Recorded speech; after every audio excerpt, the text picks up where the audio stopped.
First year हम लोगों ने स्टार्ट किया हुआ था हवा के अमल से बनने वाले नक़ूश। इसमें हमने पढ़ा था कि हवा जो है वो दो तरह से अमल करती है, अमल कीमिया और मेकानिकी अमल।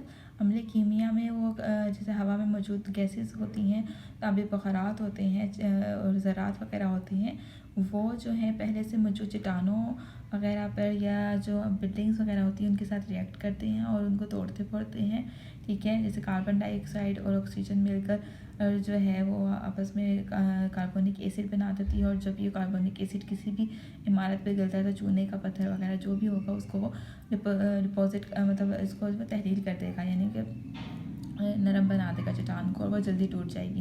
ये ज़्यादातर जो होता है जो मरतूब हवा होती है, मरतूब इलाका होता है, वहाँ पे देखने में आते हैं। इसके बाद हमने पढ़ा था मेकानिकी अमल भी होता है, यानी जो ज़रात रेत वगैरह के जो है ज़रात वगैरह हवा में मौजूद होते हैं, ये जब दूसरे चट्टानों से टकराते हैं तो उसे घिसते हैं और उसको रगड़ते हैं, जिसकी वजह से वो सारा का सारा मतलब मवाद या चट्टान टूट फूट जाती है और बाद में उसी मवाद को उठाकर वो दूसरी जगह पर मुंतकिल कर देते हैं, जिससे रेत के टीले बन जाते हैं, यानी सैंड ड्यून्स। ठीक है, फिर हवा का जो अमल होता है जो ख़तोखाल बनाने में 3 मरहलों से गुजरता है, कटाव के अमल से, ट्रांसपोर्टेशन से और डिपोजिशन से। लेकिन इसके बावजूद साथ साथ डेफ्लेशन और एब्रेयन का अमल भी होता है। डेफ्लेशन जो होता है कि जैसे आंधी वगैरह आती है तो वो मवाद को अपने साथ उठा कर ले जाती है एक ख़ास लेवल तक। उसके बाद जो होता है रगड़ाव का अमल होता है।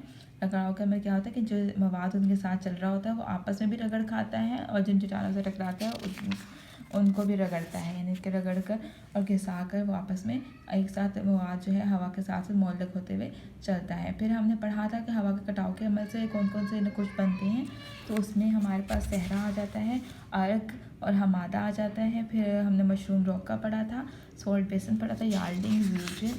ठीक है, चट्टानें पढ़ी थी जो हवा के अमल से बनती हैं। उसके बाद जजीरा को पढ़ा था।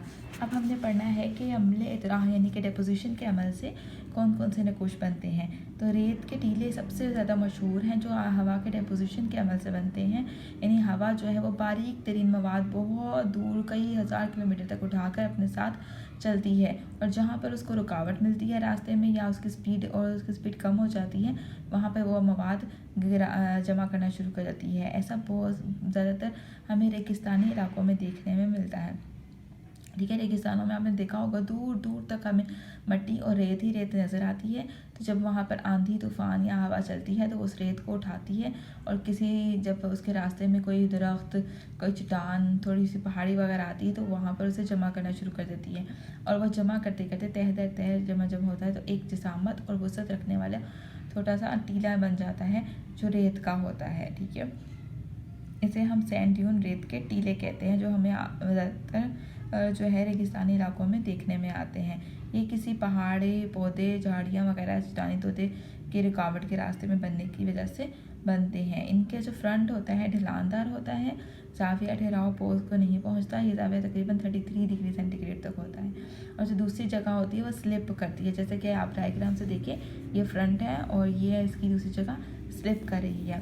ठीक है, तो इसमें रेत के टीले भी कई तरह से बनते हैं। जो सबसे ज़्यादा मशहूर हैं वो बारखान टीले कहलाते हैं।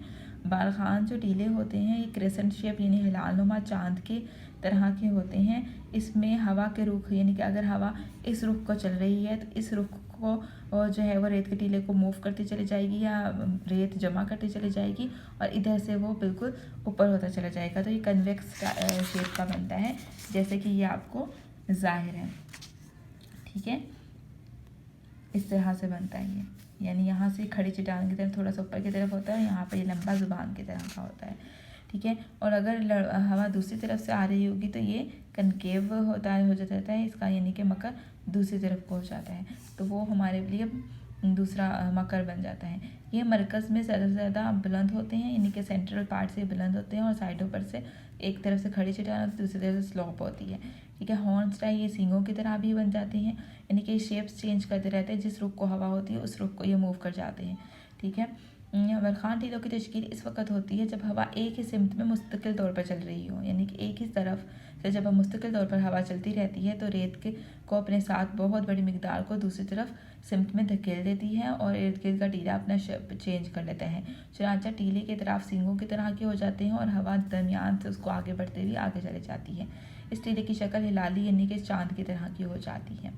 अगर हवा की सिमत मुतय्यन ना हो, यानी कि एक जैसी ना हो बल्कि बदल रही हो, डायरेक्शन चेंज हो रही हो, तो ये शक्ल वाज़ह तौर पर नहीं बनती बल्कि ये एक ढेर की शक्ल में हमें नज़र आता है।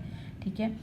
तो रेत की पहाड़ी की शक्ल इख्तियार कर लेते हैं और हवा के रुख को कता करते हुए पाए जाते हैं। इस किस्म की पहाड़ियाँ भारत के राजपूताना के सहरे में मिलती हैं। इसके बाद जो हवा का डिपोजिशन का अमल देखने में आता है, उसमें और भी ज़्यादा इम्पॉर्टेंट जो है वो है लुईस मैदान। हवा के तामीरी अमल का सबसे मशहूर और सबसे जो है ना इम्पॉर्टेंट नक्श है ये, जो एक बहुत बड़े मैदान बनाते हैं, बारीक तरीन मिट्टी को लेकर कई सैकड़ों किलोमीटर तक हवा जो है वो चलती है और एक जगह पर जाके उसे बिछा देती है। फिर लेयर दर लेयर कई हज़ार सालों तक जब ये अमल मुसलसल होता है तो हमारे पास एक मोटी सी चादर बन जाती है, जिसे लुईस कहते हैं। लुईस मिट्टी ज़्यादातर सिल्ट पर मुश्तमिल होती है, यानी बहुत बारीक मिट्टी होती है और इसमें चिकनी मिट्टी और नफीस ज़रात शामिल होते हैं और ये बहुत ही ज़रखेज़ मिट्टी होती है। लुईस के मतरूहात सहरा की हदूद से दूर उड़ा ले जाने के बाद निस्बतन एक कसीर बारिश और कसीर नस्बत वाले इलाके में तहशत नशीन हो जाते हैं। शुमाली यूरोप में, चीन में, वस्ती एशिया में और वस्ती शुमाली अमरीका में वाक़या मुल्कों में ज़रखेज़ लुईस की मिट्टी मोटी तहें हवा के अमल से ही वजूद में आई हैं और ये बहुत ही ज़्यादा ज़रखेज़ हैं। ठीक है, ज़रात के अतबार से बहुत ही ज़्यादा इम्पॉर्टेंट है।